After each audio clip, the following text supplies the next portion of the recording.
تسکے بابری۔ میں ہوں آپ کا دوست محمد ناصر اور آپ دیکھ رہے ہیں چینل گلدستہ معلومات۔ دوستو، آج میں آپ کو بابر کی خود نوشت سوانح عمری تسکے بابری کے بارے میں بتاؤں گا۔ ویڈیو شروع کرنے سے پہلے میری آپ تمام حضرات سے درخواست ہے کہ چینل گلدستہ معلومات کو سبسکرائب کریں اور بیل آئیکن کو ضرور دبائیں۔ تسکے بابری مغل حکمراں محمد ظہیر الدین بابر کی خود نوشت سوانح عمری ہے۔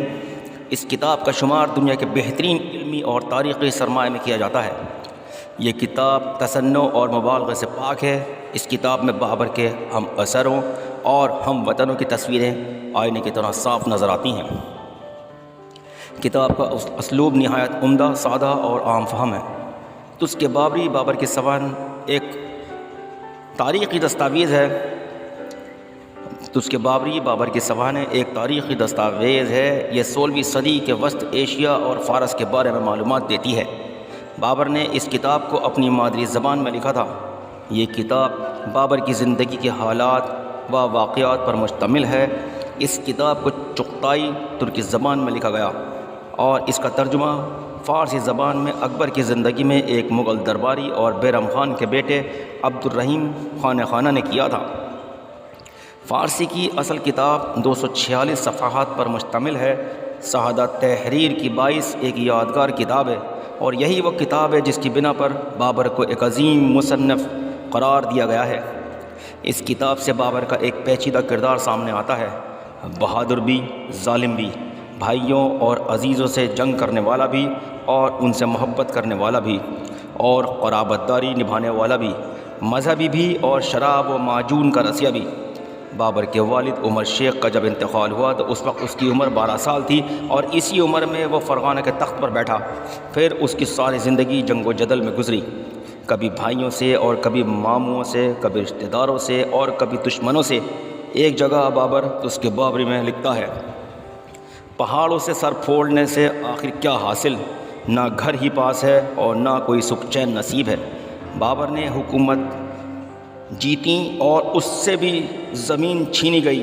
چھیننے والوں میں بابر کے ماموں اور چچا تک شریک تھے۔ بھائیوں نے بھی لشکر کشی کی۔ بابر نے بعد میں کابل فتح کیا، پھر ہندوستان کو فتح کیا۔ بابر روزے بھی رکھتا تھا اور نمازیں بھی قضا نہیں کرتا تھا، لیکن شراب اور معجون کا رسیہ تھا۔ بابر نے اس تسک میں علماء، شعراء اور فنکاروں کا بھی تفصیلی ذکر کیا ہے۔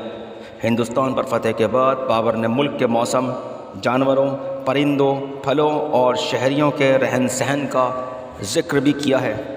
بابر لکھتا ہے، ہندوستان میں مجھے لطافت کی کمی کا بہت احساس ہوا۔ یہاں کے لوگ کچھ خوبصورت بھی نہیں ہیں، نہ ملنے جلنے کے آداب سے آشنا ہیں، ذہن بھی پست ہیں۔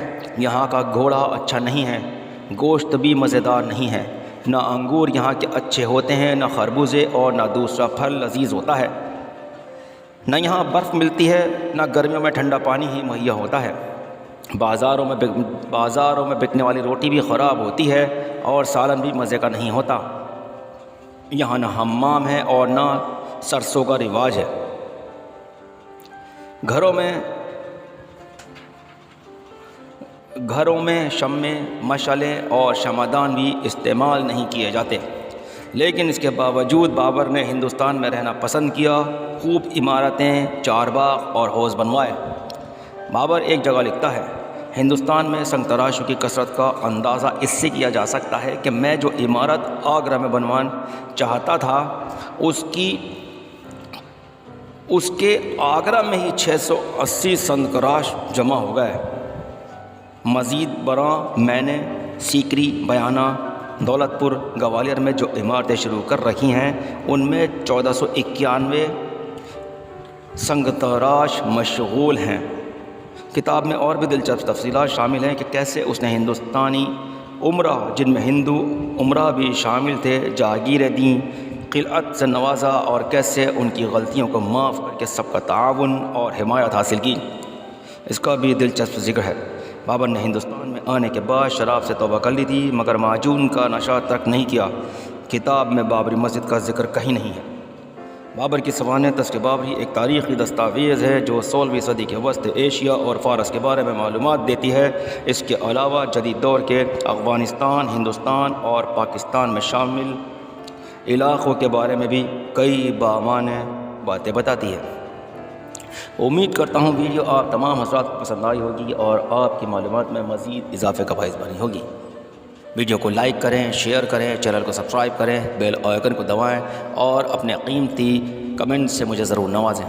اسی کے ساتھ میں آپ کا دوست محمد ناصر اپنے چینل گلدستہ معلومات کے ساتھ آپ تمام حضرات سے اجازت چاہتا ہوں۔